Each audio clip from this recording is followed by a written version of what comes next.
You know, I mean, you try to stay in the moment as much as possible. They obviously know, you know, it's going to get real now. We'll give them off tomorrow, and then we'll just dive into great. With Philip, he's made 5 threes over the last 2 games.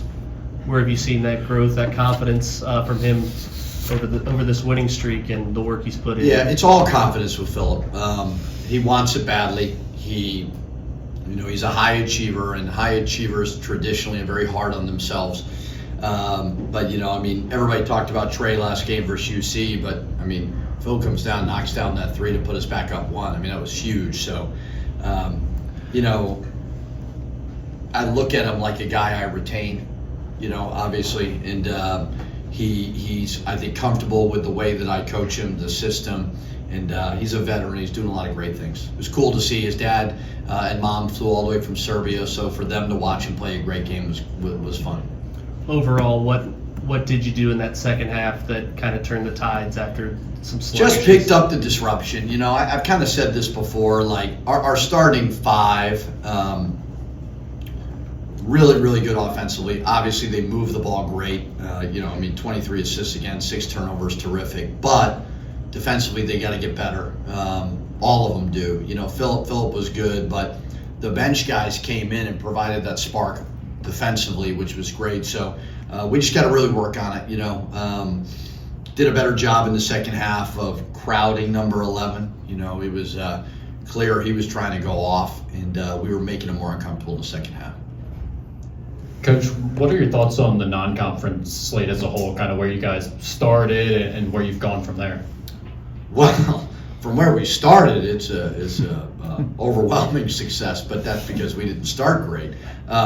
But yeah, I mean, I think it's at the end of the day, like when you have all these new guys and you're trying to figure out, we're trying to figure out them, we're trying to figure out lineups and all those things, and how we want to play. We basically scrapped the old way we played offensively when we changed the lineup. And credit to the guys for kind of bearing with us. You know, I mean, we were throwing a lot of things up against the wall and hoping it would stick, and I think we're comfortable with some of it, but we still got to work on it. So, you know, the effort and the attitude are great. And year one is not the traditional year one anymore because of transfers. Everybody thinks you can flip it quickly, but I try to see the big picture in it all. And, to have some quality wins, to win the crosstown shootout, to be playing better, the growth is great. Is there something else specifically that you feel like you guys need to fix or improve to take it to another level? Yeah, just the defensive side of it. Just Could you say that again? excuse me. Just the individual and the team defense has got to be a little bit better. We got to disrupt a little bit more. I mean, the beginning of the game, Missouri State was able to just kind of do whatever they wanted. It got better, certainly better as the game went on. Have you noticed anything from the team and this group of guys and the confidence growing and what they may be able to achieve this season? Well, I think they're extremely confident in passing the ball, making the one more. You know, they're very, very confident there.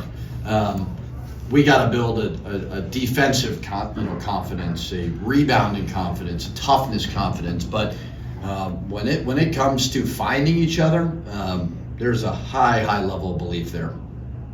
Are you done scrapping? Like you mentioned that, you know, midstream through the non-con, you had to kind of break things down and build them up again. Are you done doing that heading into the Big East, or is this an ongoing? No, it's going to be an ongoing process. I mean, I'm not stubborn with that. You know, I'm going to try every which way to, you know, put us in a position to win. And sometimes it'll work, sometimes it won't.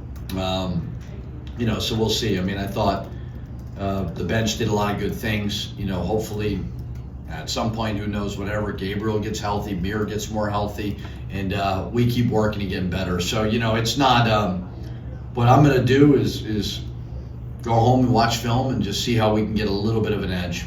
How much does a guy like Ian mean? He was up on Yeah. on the dais and kind of enjoying himself, but it's, you know, a Yeah. pretty neat moment about him talking about how he has a specific role in practice. Well, the most amazing thing is he's never missed a shot. Yes. And I yelled to him when Phil passed it, shoot it, because I wanted Phil to get an assist. And good for Ian to come in off the bench, shoot a 3. I've said before, Our walk-on culture is as good as it gets. Ian, Michael, Henry, Luke, our managers, our GAs are phenomenal. You know, as we build the program, as much as we can like take care of those guys, if we can keep them and maybe move them into GA spots and so on, like I think it's really, really important.